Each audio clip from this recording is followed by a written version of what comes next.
Oi, queridos, nós estamos aqui para mais um compartilhamento da palavra do Senhor. Esta semana nós estamos vendo bastante, nos nossos estudos sobre o verdadeiro cristão, para fazer uma diferenciação entre aqueles que se dizem cristãos e não o são, né? E também aqueles que são realmente cristãos convertidos que amam ao Senhor Jesus. E uma característica, ou mais uma das características do verdadeiro cristão, é que o verdadeiro cristão, ele busca verdadeiramente a sabedoria. Isso, ele é verdadeiramente sábio. Não fica se enganando, ele não fica buscando meias palavras ou ouvir dizer que Jesus é assim. Ele vai direto à fonte, que é as Escrituras Sagradas. Então, as características do verdadeiro cristão são todas aquelas que nós conversamos durante essa semana, e mais esta aqui. Verdadeiro cristão é verdadeiramente sábio. E a sua sabedoria está baseada no temor a Deus, não medo. O cristão não é aquele que tem medo de Deus, medo do chicote de Deus, medo da mão poderosa batendo, mas aquele que tem temor, tem reverência para com Deus. Jó capítulo 28, versículo 28, nós vemos assim: E disse ao homem: Eis que o temor do Senhor é a sabedoria, e o apartar-se do mal é o entendimento. Temer a Deus, reverenciar a Deus, se apartar do mal, para que o mal não venha a produzir a falta de reverência a Deus. Existe aquele, não, eu amo a Deus, mas não se afasta das coisas do mal, e nem da aparência do mal. Nós temos que nos afastar, inclusive, das aparências do mal. É o que o Espírito Santo fez Paulo escrever. E aqui diz, a verdadeira sabedoria, o verdadeiro cristão que nutre a verdadeira sabedoria, ele teme a Deus. Aliás, temor a Deus, reverência a Deus, amor a Deus, é a constituição da verdadeira sabedoria. Encontramos também que esta sabedoria, que é fruto, que é constituída pelo temor a Deus, reverência, amor a Deus, é algo que cresce. A sabedoria não fica pequenininha ali, só conhecendo 1 ou 2 ou 3 textos da Bíblia, amando apenas o Salmo 23 em detrimento a tantos outros textos maravilhosos que a Bíblia tem, mas ela aumenta. E o próprio Jó disse isso no capítulo 32, versículo 7. Ele falou assim: Dizia eu, falem os dias e a multidão dos anos ensine a sabedoria. É a convivência, a experiência que Deus vai nos dando dia após dia. Isso vai causando em nós não calos, mas sabedoria. Inteligência é uma coisa, sabedoria é outra. Inteligência qualquer um pode ter, estudando, fazendo métodos de estudos, decorando, mas sabedoria é fruto de convivência com Deus. Tem mais um detalhe aqui. É suprema aquisição, é a melhor de todas as aquisições que um ser humano pode ter. A melhor herança que o pai pode deixar para o seu filho é ensiná-lo o temor de Deus, a buscar comunhão com Deus. E Provérbios capítulo 4, versículo 7 diz assim: o princípio da sabedoria é: adquire a sabedoria. O princípio dela é que você tem que adquiri-la. Tá? E aí continua: sim, contudo o que a possuís adquire o entendimento. Parece que ele divide sabedoria de entendimento, né? Mas quanto mais eu convivo com Deus, eu entendo que as coisas que virão, os males que virão e serão transpostos. Eu vou conseguir vencê-los, porque o Senhor está comigo. Um crescimento que aumenta, que faz uma aquisição muito grande, maior do que qualquer ouro e tesouros desta terra. Oséias, capítulo 14, versículo 9, fala que quem tem essa sabedoria apreende a verdade divina. Aprender, P-R-E, escutar, entender, né?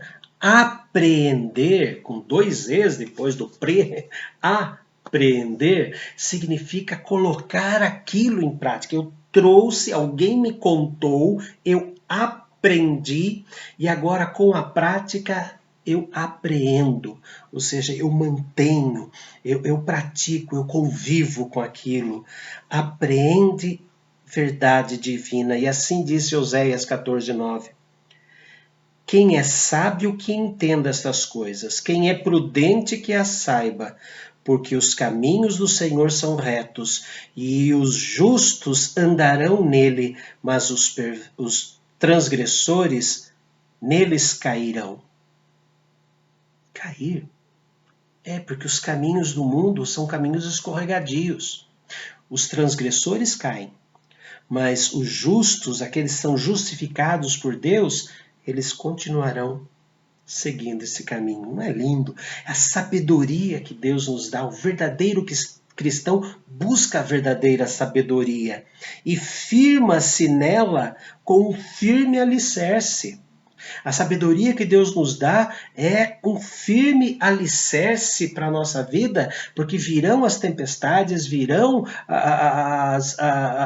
as pandemias, virão todas as coisas ruins, mas nos manteremos firmes. E o Senhor Jesus disse assim, Mateus 7, versículo 24, no Sermão do Monte, Mateus 7, 24, todo aquele, pois, que ouve estas minhas palavras e as pratica, é sábio, será comparado a um homem prudente que edifica a sua casa sobre a rocha. Ele ouve, ele guarda, ele pratica, e ele é um homem sábio, prudente. Ele sabe andar nessa vida. Ele não se deixa levar por A contra B, ele não se transforma numa bolinha de ping-pong, né, nas raquetes deste mundo. Não, ele é firme, inabalável. Só existe um lugar, uma fonte desta sabedoria. Não são dicionários, não é a internet, eu e a Bíblia. A fonte é a Bíblia. A fonte é a voz de Deus. Nós consideramos a Bíblia como a voz do Senhor. A Bíblia é o próprio Deus falando conosco. Isto é algo primordial na vida do presbiteriano. Sola Escritura, somente as Escrituras é a revelação de Deus. Esta noite, pastor, eu tive um sonho e nesse sonho Deus me falou. Está escrito na Bíblia o que Deus falou? Não está? Então foi o diabo que entrou no seu sonho. Porque a revelação máxima da sabedoria de Deus está nas Escrituras. E fora delas, nós não encontramos nenhuma sabedoria divina. Segunda carta de Paulo a Timóteo, capítulo 3, versículo 15. E que desde a infância sabes as sagradas letras, que podem tornar-te sábio para a salvação pela fé em Cristo Jesus. A origem são as sagradas letras. A Bíblia não é um livro qualquer. A Bíblia é a palavra de Deus. E por fim, quem tem o cristão verdadeiro, né, o verdadeiro cristão, ele tem a verdadeira sabedoria. Então ele é um homem cheio, ela é uma mulher cheia de frutos espirituais. Tiago 3, versículo 17 diz assim: a sabedoria, porém, lá do alto, é primeiramente pura, depois pacífica, indulgente, tratável, plena de misericórdia e de bons frutos, imparcial, sem fingimento. A verdadeira sabedoria vem do alto. Ela é pura, pacífica, indulgente, tratável, plena de sabedoria e de dons, imparcial e sem fingimento. Por quê? Por causa da fonte dela, que é a palavra de Deus. Se você é um verdadeiro cristão, então você tem que procurar a verdadeira sabedoria que está nas Escrituras. Não apenas para manter a sabedoria aqui, mas para manter a nossa vida íntegra diante do Senhor. E como consequência disso, ela vai gerar frutos. E esses frutos virão em forma de pessoas convertidas. Santo Deus, nós agradecemos muito, porque a Tua palavra é, na verdade, a Tua voz. Agradecemos, ó Deus, porque o Senhor nos dá sabedoria. E quando a pedimos, o Senhor não rejeita, o Senhor nos dá a sabedoria. Por isso, Senhor, toda vez que cada filho que o Senhor tem nessa terra for ler as Escrituras, que ele se lembre de orar primeiro. E orando, ele possa ter a iluminação que vem de ti para compreender as sagradas letras e fazer dessas sagradas letras o alimento para a sua alma. Senhor, que possamos sempre nos alimentar da tua palavra, nunca ficarmos fartos, satisfeitos com a tua palavra, mas que possamos devorá-la a cada dia que passa, porque este é o alimento verdadeiro espiritual, e que nós, pais, possamos deixar aos nossos filhos o desejo de sempre buscar a tua palavra como instrução para a vida. Senhor, nos capacite a isso. É o que pedimos em nome do Senhor Jesus. Amém. Que todos tenham um ótimo restante de dia e amanhã, domingo, possamos nos encontrar na igreja e assim crescer no conhecimento do Senhor.